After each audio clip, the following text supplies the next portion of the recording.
안녕하세요. 오늘 와주셔서 감사합니다. 키노트 잘 보셨죠? 미래를 내다볼 수 있는 세션이었는데요. 이번에는 웹으로 눈을 돌려서 유니티 생태계에서 웹게임 개발이라는 낯설면서도 매력적인 세계로 들어가 보겠습니다. 저는 스트래튼 스튜디오를 설립한 조시라고 합니다. 지난 몇 년 동안 웹 분야에서 아마도 하지 말았어야 할 것 같은 실험들도 포함해서요. 여러 가지를 해오면서 오늘 이 자리에 서게 되었습니다. 오늘 목차입니다.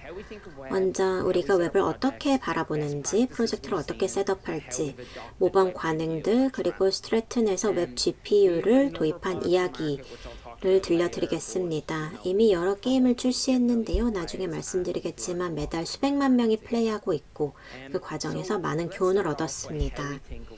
먼저 저희가 웹을 어떻게 바라보는지 말씀을 드리겠습니다. 저희만의 플레이북을 만들어 보았는데요. 그 전에 먼저 왜 웹을 선택했는지 말씀드리겠습니다. 몇 년 전에 웹이라는 영역을 처음 알게 되었는데 즉시 매료되었습니다. 즉시 접근할 수 있고 빠르게 이터레이션 할 수 있다는 매력이 컸고요. 모든 게 느리고 몇 년이나 걸리는 트리플 A 게임을 만들다 보니 정말 신선한 충격이었습니다. 콘텐츠를 매우 빠르게 유저 손에 전달할 수 있다는 점, 거대한 바이너리나 높은 진입 장벽이 없다는 점이 참 혁신적이었습니다. 또 이전에는 접근 못했던 새로운 시장이 열렸고 더 많은 유저들에게 다가갈 수 있다는 점도 좋았습니다. 물론 그 과정에서 또 새로이 받아들일 점도 있었는데요. 로딩 타임이 저희가 받아들여야 하는 어려운 점이 되어서 빠르게 웹게임 생태계에 맞게 제작 방식을 바꾸는 법을 익혀야 했습니다. 그래서 저희 가장 큰 도전 과제, 로딩 화면 문제를 알아보겠습니다. 웹게임은 본질적으로 즉시 플레이할 수 있다는 매력이 있습니다. 사람들은 5초 뒤가 아니라 지금 플레이하고 싶어 합니다. 로딩에서 1m초라도 더 소요되면 유저들이 이탈하고 돌아오지 않을 가능성도 생깁니다. 특히 모바일에서는 유저들이 지연에 더욱 민감합니다. 유저들은 특히 웹에서 즉시 소비할 수 있는 짧은 콘텐츠를 좋아하는데요. 지금 당장 플레이하고 싶어 하지 기다리길 싫어합니다. 그래서 가장 큰 과제는 이 로딩 화면이었고 이를 해결하기 위해 끊임없이 노력을 해왔습니다. 이를 위해서 저희 플레이북을 만들었는데요. 이 플레이북은 실전에서 검증되었습니다. 말 그대로 피땀 눈물이라고 할 만큼 많은 실수와 실패를 거듭했는데요. 그 과정을 통해서 어떤 웹게임에도 반복적으로 적용할 수 있는 성공의 웹 프레임워크를 만들 수가 있었습니다. 몇 가지를 빠르게 보겠습니다. 저희는 모든 것에 어드레서블을 사용합니다. 가능한 많은 콘텐츠를 메인 빌드에서 분리해야 하기 때문에 게임 바이너리는 최대 30메가 이하로 유지해야 합니다. 이를 넘는 순간 이탈률이 급증하고 플레이어들은 게임을 하지 않습니다. 그리고 시장 접근성도 떨어지고요. 또 어드레서블 시스템은 콘텐츠를 유연하게 재구성할 수 있게 해주고 유저 반응에 따라 실시간으로 변경할 수가 있어서 매우 유용합니다. 웹의 장점이자 단점은 실수하기가 쉽지만 그만큼 수정하기도 쉽다는 건데요. 또 배포를 우리가 직접 통제할 수 있기 때문입니다. 그리고 글로벌 CDN의 모든 걸 호스팅해서 빠르게 로딩되도록 하는데요. 아주 좋다고 생각합니다. 저희는 클라우드 플레이어를 사용합니다. 물론 지난 며칠간 장애 때문에 조금 곤란했죠. 그리고 아시다시피 저희는 모든 걸 압축합니다. 아시지만 세상에는 정말 많은 압축 알고리즘들이 있습니다. 유니티는 브로틀리와 gzip을 지원하는데 잘 돼서 바이너리 크기를 더 크게 줄일 수 있고요. 간단한 테스트로 유니티에서 웹게임을 빌드할 때 비압축 버전과 브로틀리 버전의 차이를 보면 놀라실 겁니다. 또 게임이 시작되는 방식을 간소화했습니다. 유저가 이제 게임을 시작하는데 처음부터 레벨 5 리소스까지 불러올 필요는 없습니다. 그래서 유저가 가능한 빠르게 게임 안으로 들어올 수 있도록 어떤 리소스를 언제 불러올지에 대해서 전략적으로 설계해야 합니다. 이런 사고방식이 프로젝트의 성공으로 이어졌고 사실상 템플릿화 되었습니다. 먼저 결정한 것은 웹GL이냐 웹GPU냐입니다. 잘 모르시는 분들을 위해 배경 설명만 드리면 그래픽 API가 많은데요. WebGL은 오랜 전부터 있었던 거고 웹 GPU는 더 새로운 그래픽 API로 더 멋지고 다양한 걸 할 수 있게 해줍니다. 나중에 자세히 말씀드릴게요. WebGL은 매우 다양한 기기에 접근할 수 있게 해줍니다. 거의 모든 환경에서 지원되기 때문에 광범위한 유저층에 도달할 수 있게 해줍니다. 다만 웹 GPU만큼 복잡하고 강력한 그래픽 기능을 제공하진 않습니다. 따라서 캐주얼 모바일 게임이나 무거운 3D 애플리케이션까지는 필요 없는 가벼운 경험을 타겟으로 할 때에는 WebGL이 아주 적절한 선택입니다. 다음은 웹 GPU입니다. 일종의 장거리 타자 또는 저거너트 같은 존재인데요. 브라우저에서 1인칭 슈터 게임을 만들 때 저희가 사용하는 게 바로 이것입니다. 콘솔 게임 개발에서 익숙한 VFX 그래프, 컴퓨터 쉐이더 같은 멋진 기능들을 사용해서 거대한 3D 월드를 만들고 싶을 때 웹에서도 웹 GPU를 통해 구현할 수 있습니다. 유일한 단점은 지원 기기 수가 상대적으로 적다는 것인데 물론 이 기기 수는 하루가 다르게 늘어나고 있습니다. 1년 전만 해도 제가 웹 GPU 얘기를 할 때는 많은 곳에서 거의 프리뷰 단계였는데 이제는 지원 수준이 꽤 좋아졌습니다. 이렇게 웹 GL이냐 웹 GPU냐를 결정하고 나면 프로젝트 셋업 방향이 갈리게 됩니다. 이게 최대 기기 도달 범위 그리고 낮은 진입 장벽이라는 주제와도 관련이 있는데요. 이미 웹GL 기반 게임 생태계는 충분히 검증되어 있습니다. 웹에서 유니티 게임을 해보신 적이 있다면 대부분 웹GL로 돌아갑니다. 시장에서 수년 동안 실전 테스트를 거치면서 그 성능을 증명을 해왔습니다. 그리고 잘 정립된 성공 경로가 있다고 할 수 있고요. 반면에 웹 GPU는 아주 새로운 기술입니다. 저희가 웹 GPU를 사용한 최초의 게임 중 하나가 프로젝트 프리즈마틱인데 업계에서 거의 최초로 도입을 했던 것 같습니다. 그런데 처음 뭔가를 시도하면 배워야 할 게 많죠. 미지의 영역이니까요. 하지만 그만큼 보물 그리고 이득이 많기도 합니다. 특히 유니티 6와 웹 GPU를 함께 사용하면 게임의 비주얼을 놀라울 정도로 끌어올릴 수 있습니다. VFX 그래프나 컴퓨터 쉐이더로 기존의 웹게임에서는 보기 힘든 정말 풍부하고 몰입감 있는 월드를 만들 수가 있어서 한계를 허물 수가 있습니다. 그래서 이런 경우에는 웹 GPU를 항상 선택합니다. 물론 이런 게임에는 공통적인 스케일링 문제가 있어서 모든 걸 압축해야 합니다. 뭘 어떻게 압축할지에 대해 매우 엄격한 기준을 세우고 적용해야 합니다. 나중에 부연하겠지만 저희는 게임에서 사용하는 에셋 사이즈를 더 줄이기 위해서 유니티 안의 에셋 파이프라인 자체를 바꾸기 시작했습니다. 그리고 또 드로콜과 화면에 보이는 지오메트리 구조도 최대한 최적화해야 합니다.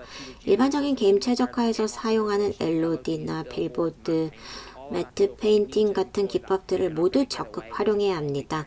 큰 메쉬를 그냥 화면에 마구 올려두고는 절대 버틸 수 없습니다. 매번 성능이 급격히 떨어지니까요. 그래서 화면에 필요하지 않은 모든 것들을 제거하고 어떻게 줄일지 아주 창의적으로 접근을 해야 합니다. 실제로 어떤 게임에서는 바위 메쉬를 반으로 잘라서 돌려 쓰는 식으로까지 했습니다. 그렇게 많은 작업을 해야 합니다. 이제 메모리를 보겠습니다. 메모리는 웹 환경에서 일종의 숙제 같은 존재이고 상황이 나아지긴 합니다. 시간이 지나면서 브라우저가 지원하는 메모리 양은 늘어났지만 여전히 런타임에서 16기가 같은 메모리를 막 던져 넣을 수 있는 환경은 아닙니다. 저희가 밀어붙이는 최대치는 기껏해야 몇 기가 수준이고 그게 한계입니다. 그리고 거기서도 지원 가능한 기기가 줄어드는데요. 웹의 가장 큰 매력은 즉시 접근과 다양한 기기 지원이기 때문에 이렇게 하면 안 됩니다. 이런 고민이 끝나면 프로젝트의 기술적인 예산 책정 과정으로 넘어갑니다. 먼저 어떤 게임을 만들려고 하는지 결정을 해야 합니다. 성능 벤치마크, 타겟 기기, 시장을 정합니다. 예를 들어 동남아에서 쓰는 기기를 공략한다. 그러면 기술 예산을 더 타이트하게 잡아야 합니다. 그 다음 그 기준에 맞춰서 웹GL과 웹GPU 중 무엇을 쓸지 최종적으로 선택을 하고 일단 결정을 하면 바꾸지 않습니다. 또 저희는 매우 엄격한 프레임워크를 가지고 있어서 예를 들어 쥐라보드의 에셋 승인 단계에는 폴리곤 수 기준이 명시되어 있습니다. 그 기준을 넘는 모델은 게임에 들어올 수 없습니다. 텍스처 사이즈도 마찬가지라서 엄청 깐깐하게 봅니다. 그리고 캡처, 사진 찍어두시면 좋을 몇 가지 세팅이 있는데요. 유니티에서 웹 프로젝트를 전반적으로 잘 세팅하는데 유용한 세팅들입니다. 먼저 섀도우 캐스케이드 줄이기. 아주 중요한데요. 많은 유니티 프로젝트들이 4단, 5단 섀도우 캐스케이드를 기본으로 사용하는데 리얼타임 섀도우를 쓸 계획이라면 1, 2단만 써도 충분하고 그럼 GPU 오버헤드를 크게 줄일 수 있고 특정 브라우저에서 효과가 좋습니다. 그리고 포워드 플러스 렌더링도 아주 큰 도움이 됩니다. 작년만 해도 이 기술이 지금만큼 성숙하진 않았는데요. 이제는 화면에 많은 토폴로지를 올려도 버틸 수 있게 해줍니다. 특히 유니티가 가진 오브젝트당 라이트 수 제한 문제를 극복할 수 있게 어느 정도 도와줍니다. 포워드 플러스 렌더링은 기존 포워드 렌더 파이프라인의 발전형이라고 보시면 됩니다. 그래서 유니티에서 오브젝트에 영향을 줄 수 있는 라이트 수의 한계를 완화해줘서 더 많은 라이트를 사용해서 화면을 더 예쁘게 만들 수 있습니다. 그리고 실내씬처럼 동적 조명이 많은 장면에서 아주 유용합니다. 다음으로 어떤 포스트 프로세싱 이펙트를 쓸지에 대해서 아주 예민하게 판단을 해야 합니다. 앰비언트 오클루전을 쓰고 있다면 어떻게 구현할지, 어떤 타입의 엘리어징을 쓸 것인지, 불필요한 것들은 과감하게 뺍니다. 비주얼 피델리티를 1, 2%만 개선해준다. 런타임 성능만 깎아먹기 때문에 아쉬워도 빼야 합니다. 여기서 자연스럽게 게임 에셋에 대한 관점으로 넘어가게 되는데요. 저희는 에셋 임포트 파이프라인을 바꿨습니다. 저희 웹게임에는 FBX나 OBJ를 사용하지 않습니다. 그 대신에 드레이코 메쉬 컴프레션을 사용합니다. 이건 구글이 만든 기술인데요. 또 오픈소스라서 누구나 사용할 수 있습니다. 저희는 이 드레이코 메쉬를 유니티로 가져와서 바로 쓸 수 있는 자체 파이프라인을 구축했는데 그 이유는 파일 사이즈가 줄어들기 때문입니다. 기본 FBX 파일 대비 30-40%쯤 용량이 줄어드는 걸 확인했는데 메쉬가 많은 게임에서는 아주 유용합니다. 다음이 정말 중요한데요. 텍스처는 웹에서는 여러분의 적입니다. 항상 발목을 잡습니다. 이미지 파일이 너무 비대해서 끔찍할 정도입니다. 그래서 기존의 PNG, JPEG, TGA 기반 파이프라인을 과감하게 버렸고 KTX2 아니면 Basis Universal 텍스처를 사용했습니다. 이것들은 GPU 친화적인 텍스처입니다. 장점은 파일 사이즈가 크게 줄어든다는 것이고 성능도 훨씬 좋습니다. 이런 포맷들을 유니티에 통합해서 쓸 수 있는 오픈소스 패키지들도 나와 있는데요. 저희 건 완전히 새로운 파이프라인이라서 기존의 유니티로 에셋을 임포트하던 방식을 조금은 수정해야 했습니다. 다음은 오디오입니다.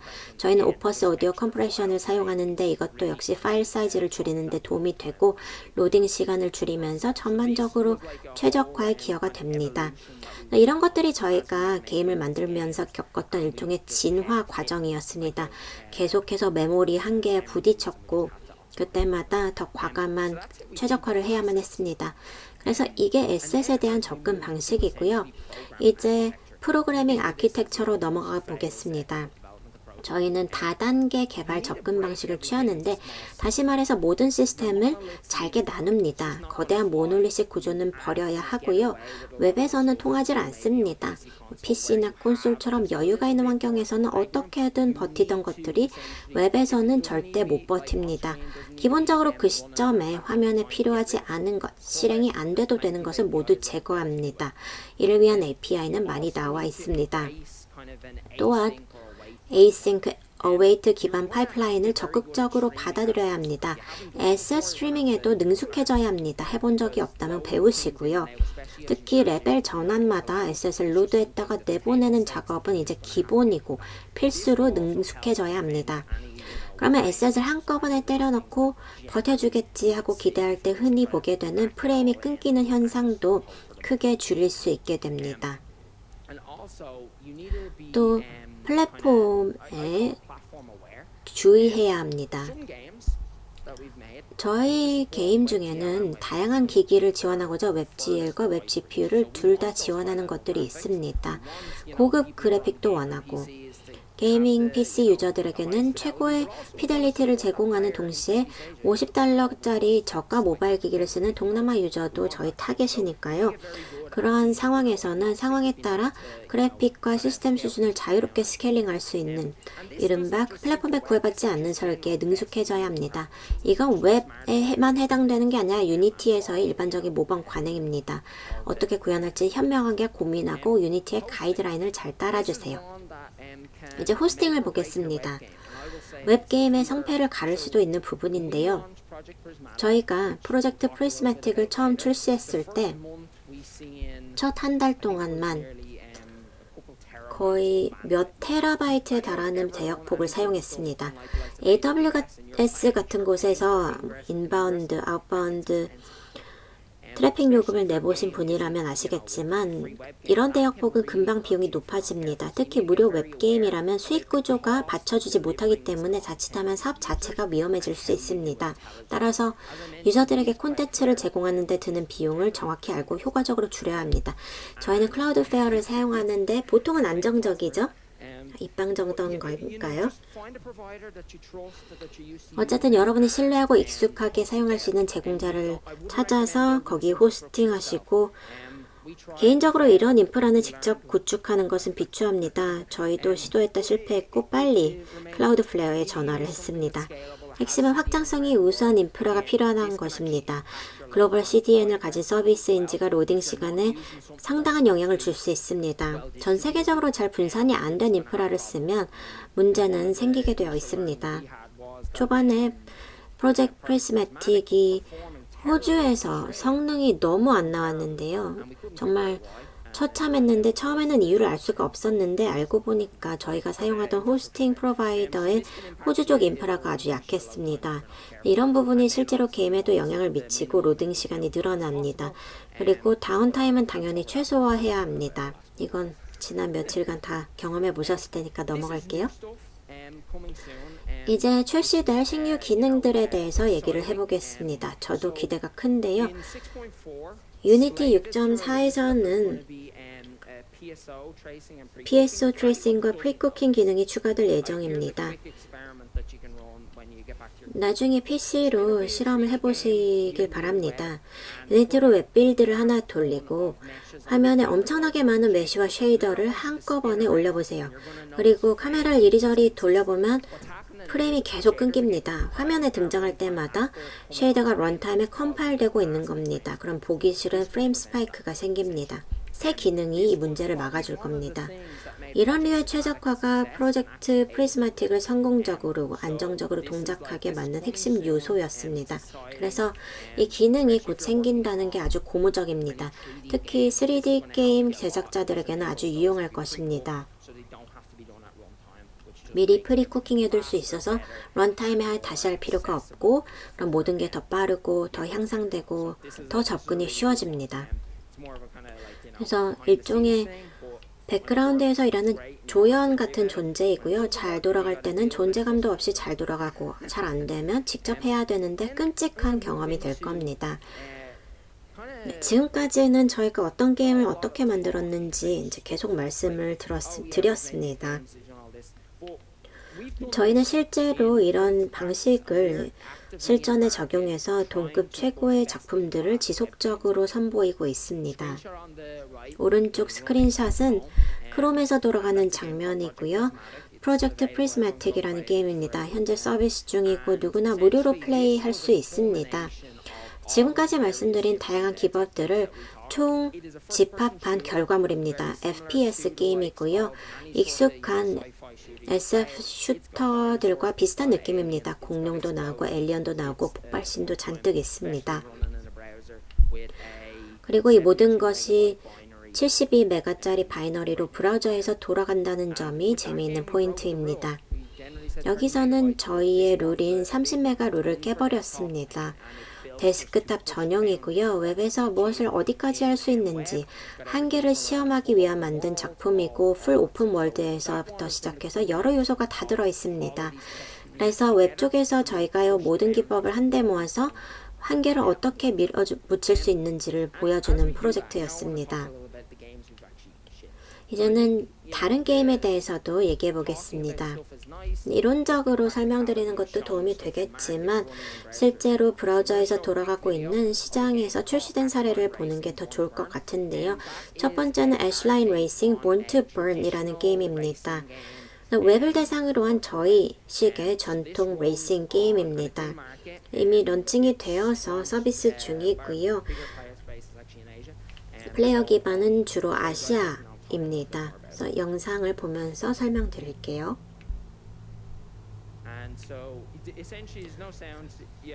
지금 소리가 거의 안 들리겠지만 보시는 것처럼 풀 3D 환경이 구현되어 있습니다.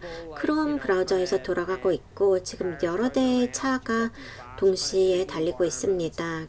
광활한 3D 환경이 상당히 준수한 성능으로 돌아가고 있는데요. 중급 사양 하드웨어에서 실행이 되고 있습니다. 일반적으로 웹게임이라고 했을 때 떠올리는 수준과는 꽤 다른 사례입니다. 여러 플레이어가 함께 할 수 있고 10개 넘는 트랙이 있다는 점을 고려하면 더 그렇고요. 저희한테도 흥미로운 프로젝트였고 성과도 아주 좋아서 저희도 굉장히 기대가 컸습니다. 포트폴리오에는 또 여러 게임이 있습니다. 지금 보시는 것은 저희가 출시한 웹게임들에 대한 데이터인데요. 시장에 출시돼서 어느 정도 성과가 좋은 웹게임들의 데이터입니다. 웹게임 스택 전체 기준으로 5천만 명이 넘는 플레이어가 하고 있습니다. 매달 계속 증가하고 있고요. 매달 수백만 명의 플레이어가 플레이를 하고 있습니다. 캐주얼 FPS부터 레이싱 게임까지 다양한 장르를 아우르는 8개의 타이틀을 서비스하고 있고 퍼즐 게임도 있고 지금까지 누적 플레이 타임이 4.75년 분량에 달합니다. 그래서 이러한 게임 작업들을 계속하고 있고 또 적극적으로 출시를 하고 있습니다. 저희 기술을 직접 테스트해서 웹에서 무엇을 할 수 있는지 한계를 계속 넓히고 있고 또 확장 가능한 형태로 만드는 데 집중하고 있습니다. 다음으로 호스팅 파이프라인에 대해 알아보겠습니다. 저희는 개발용 빌드에서 실제 유저가 플레이하는 라이브 빌드까지 몇 분 안에 전환할 수 있는 흥미로운 파이프라인을 갖추고 있습니다.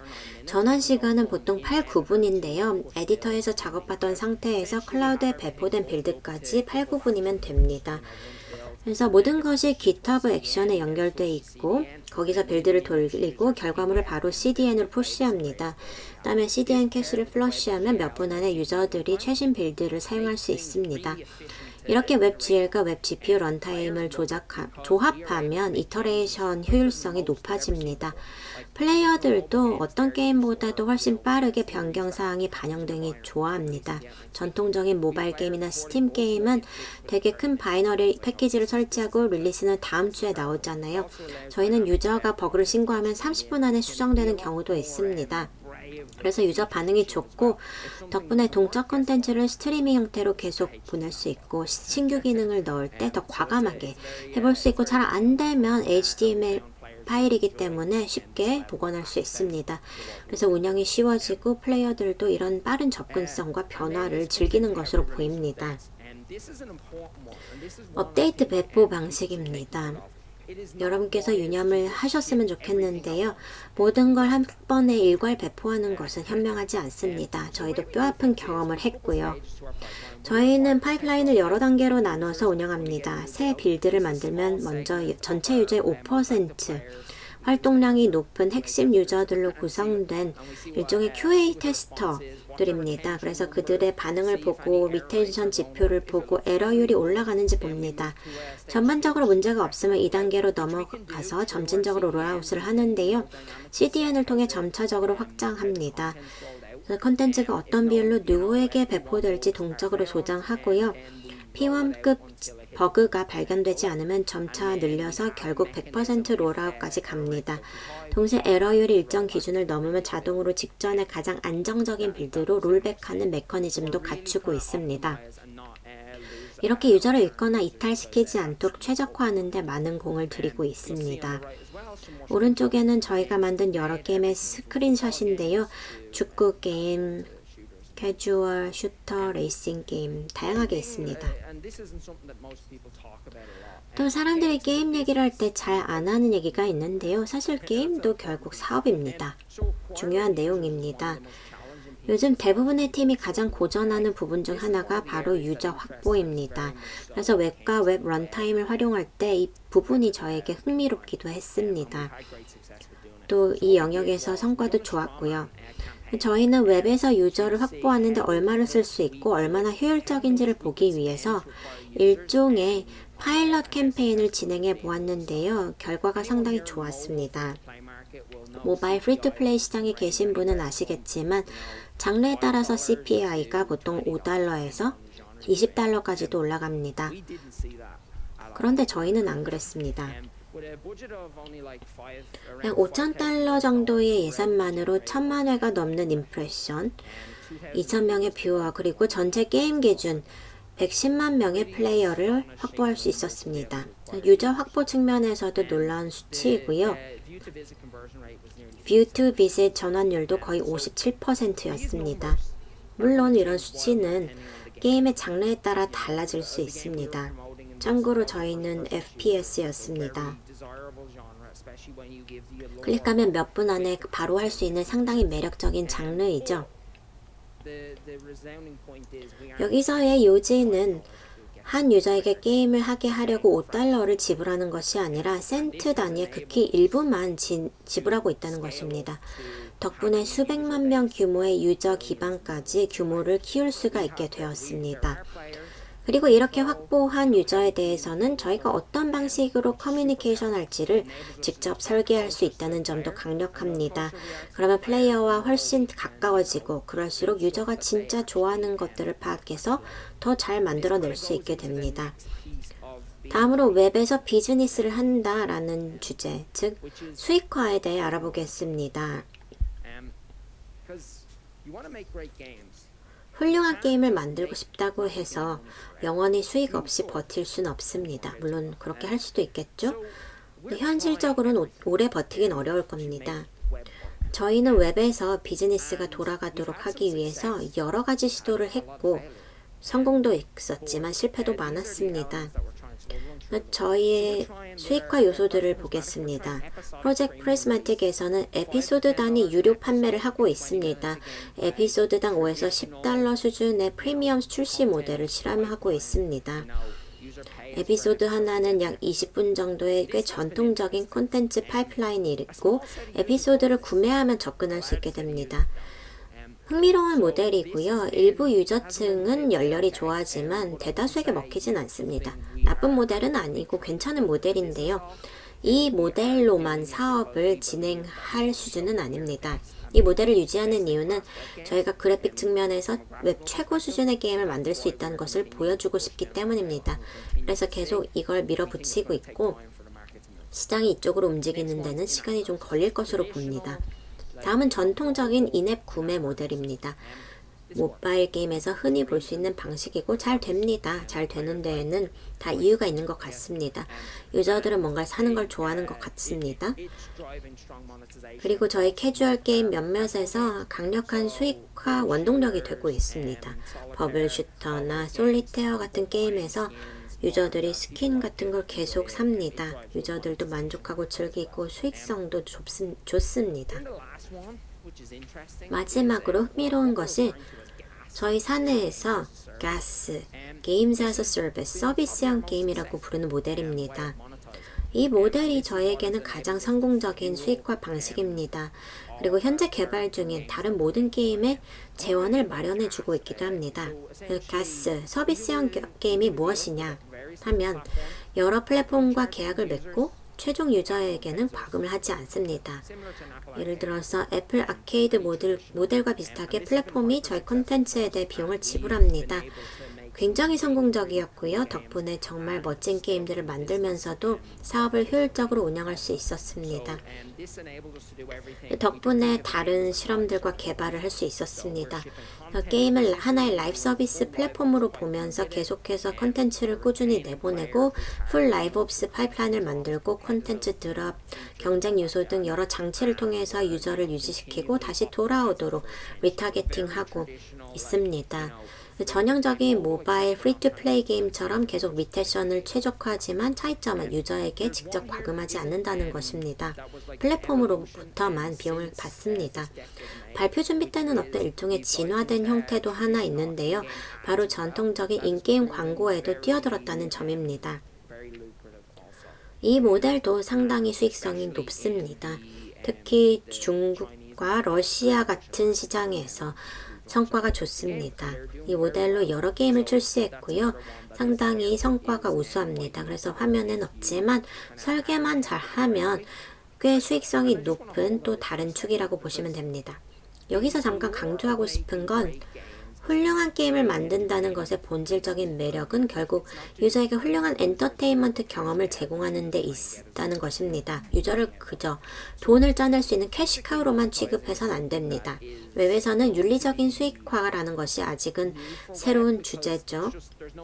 왜냐하면 지금은 검증된 정답이 없기 때문입니다. 그래서 여러 가지를 시도해봐야 하지만 그 모든 시도는 유저에게 무엇이 최선인가, 무엇이 진짜로 공감될 것인가를 기준으로 해야 합니다. 이걸 강조하고 싶었습니다. 이제 임팩트 얘기를 해보겠습니다. 지금 보시는 것이 저희 게임들 중 일부인데요. 몇 가지만 보겠습니다. 먼저 프리스매틱은 유니티 6 웹 GPU를 사용한 FPS입니다. 400만 명이 플레이를 하고 있고요. 매달 그 수가 늘어나고 있습니다. 첫 번째 에피소드는 프리투플레이고 그 이후부터 과금이 됩니다. 애슐랜드 레이싱 본 투 번은 약 140만 명이 플레이했고 성과도 여전히 좋습니다. 저희 기준으로는 소프트 런칭 단계인데요. 앞으로 계속 이터레이션을 해서 개선을 해나갈 계획입니다. 다음으로 아이스 스크림 헌티드 버블스라는 게임이 있습니다. 미국에 가보시면 세븐일레븐에 슬러피라는 슬러시 같은 음료를 팝니다. 그 브랜드와 협업한 타이틀입니다. 이 게임도 성과가 좋은데요. 전형적인 버블 슈터 게임이고 IC와 협업으로 미국 전역 매장에서 런칭이 되었고 성과가 아주 좋았습니다. 지금도 잘 되고 있고 리텐션이 말도 안 되게 높습니다. 재미있는 점은 저희 전체 게임 중에서 1인당 평균 플레이 타임이 가장 높다는 것입니다. 1일 평균 플레이 타임이 36분인데요. 굉장히 놀라운 수치입니다. 사람들이 버블을 좋아하나 봐요. 자, 앞으로의 이야기로 넘어가 보겠습니다. 이 슬라이드를 넣은 이유는 지금 상황이 계속 바뀌고 있기 때문입니다. 작년에 유나이트에서 웹 발표를 했는데요. 그때 얘기와 지금 얘기가 완전히 달라졌습니다. 저로서는 이 변화가 정말 반갑습니다. 유니티와 웹 GPU, 이것이 미래입니다. 웹 GL도 한동안 표준으로 남겠지만 시간이 지나면서 점점 구식 기술이 될 겁니다.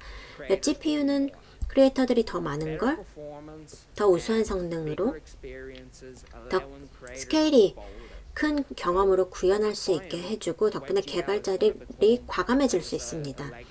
그래서 시간이 지나면 웹GL은 점차 레거시 기술이 될 겁니다. 플래시처럼 완전히 사라질 거라 단정할 수는 없지만 두고 봐야겠죠. 어쨌든 굉장히 흥미로운 변화이고 특히 웹 런타임 측면에서 유니티가 웹 GPU 표준을 주도하고 있다는 점이 고무적입니다. 그래서 정말 기대가 큽니다. 유니티 6에 포함되어 있으니까 직접 해보시고요.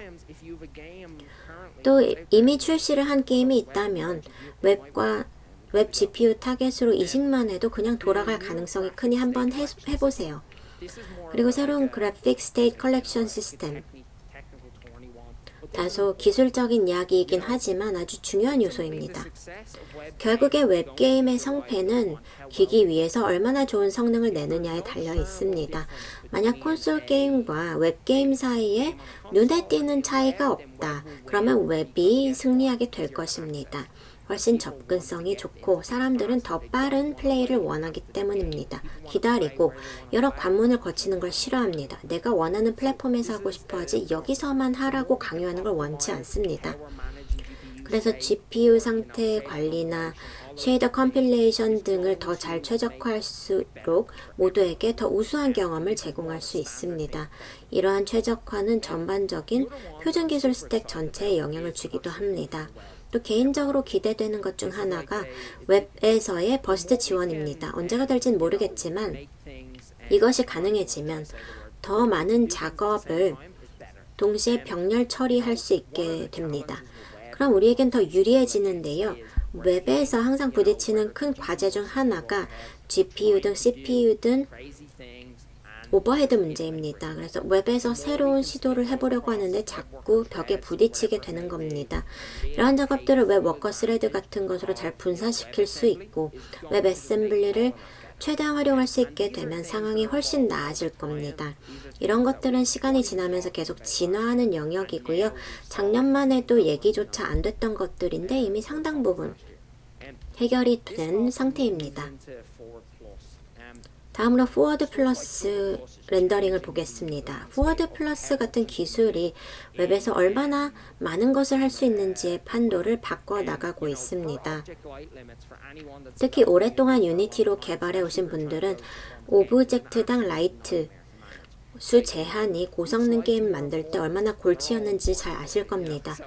어느 라이트가 더 중요해? 물어보는데 다 중요하죠. 이게 항상 큰 과제였습니다.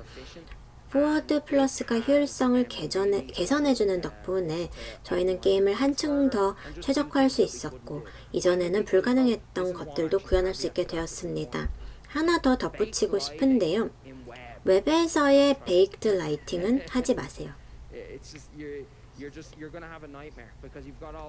이 베이크드 라이트 맵 때문에 진정한 악몽을 경험하게 될 겁니다. 그 모든 라이트 맵을 빌드 안에 집어넣고 압축하는 게 어렵습니다. 이론적으로는 가능해도 게임 장르나 스타일에 따라 가능할 수 있어도 매우 어렵습니다.